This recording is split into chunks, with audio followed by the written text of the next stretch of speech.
국민의힘이 서울 강서구청장 보궐선거에서 17%포인트 넘는 격차로 패배한 것과 관련해 유승민 전 의원이 이것은 윤석열 대통령의 패배라고 평가했습니다. 유 전 의원은 오늘 KBS 라디오에 출연해 강서구청장 보궐선거 결과에 대한 총평을 묻는 질문에 이같이 답했습니다. 이거는 윤석열 정권에 대한 서울 시민들의 민심, 이게 확인이 된 그런 선거였다. 그리고 대통령께서 이번 선거에 상당히 책임이 있으세요. 예. 예, 그래서 윤석열 대통령의 패배다, 한마디로. 유 전 의원은 여당의 책임이 아니고 특별히 윤 대통령의 책임인 이유는 무엇이냐고 묻는 질문에 김기현 지도부는 이번 선거에서 아무 권한도 없었기 때문이라고 말했습니다.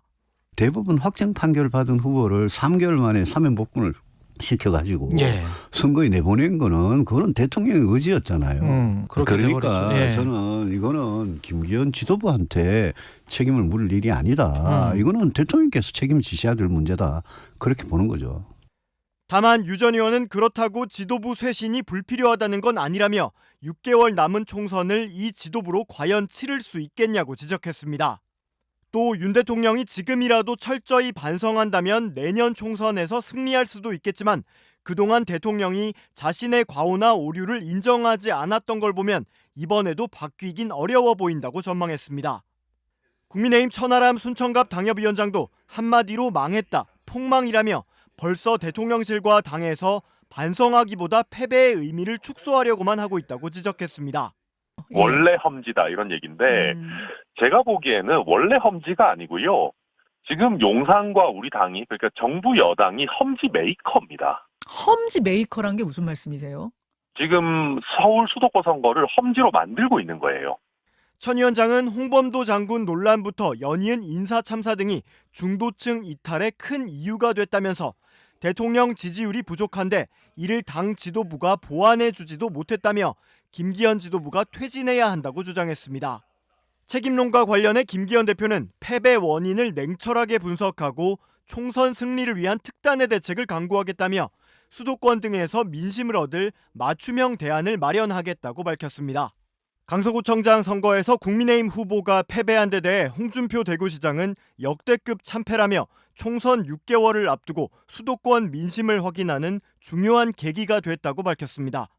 홍준표 시장은 오늘 SNS를 통해 이러한 역대급 참패를 우리는 새로운 기회로 삼아야 한다며 민심을 움직이는 데 과거에는 6개월 이상이 걸렸지만 지금은 각종 매체의 발달과 SNS의 힘으로 3개월 정도면 충분하다고 말했습니다. 홍 시장은 이대로를 외치는 것이야말로 기득권 카르텔에 갇혀 있는 것이라며 시급히 당정을 쇄신해 새로운 모습으로 국민 앞에 서야 한다고 강조했습니다. 18%포인트 격차의 참패를 예측한 이준석 전 대표를 향해서는 족집게처럼 결과를 맞춘 이 전 대표는 어떻게 자기 선거에서는 3번이나 실패했는지 의아하다면서도 이제부터는 부디 평론가에서 우리 당의 전 대표로 돌아오시기 바란다고 말했습니다. 홍준표 시장은 이 글에 앞서 어젯밤은 잠 못 드는 밤이었다. 역대급 참패다. 민심 이반이 이렇게까지 심각한 줄 몰랐다. 민심이 이렇게 멀어져 갈 때까지 우리는 뭘 했냐고 썼다가 삭제하기도 했습니다. 앞서 국민의힘 후보의 참패를 거의 정확히 예측한 이준석 전 대표는 이번 선거 결과는 대선과 지선에서 이기는 길을 경험해 봤음에도 사리사욕에 눈이 먼 자들이 그걸 부정했기 때문이라고 비판했습니다.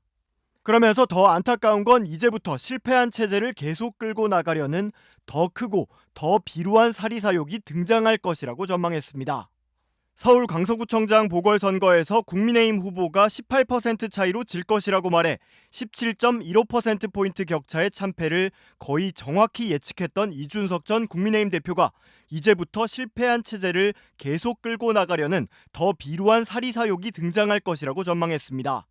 이준석 전 대표는 국민의힘 참패 직후 SNS를 통해 2020년 4월 총선에서 패배한 이후 서울시장 보궐선거와 대선, 지선을 걸쳐 쌓아올린 자산이 완벽하게 리셋되었다며 이같이 말했습니다.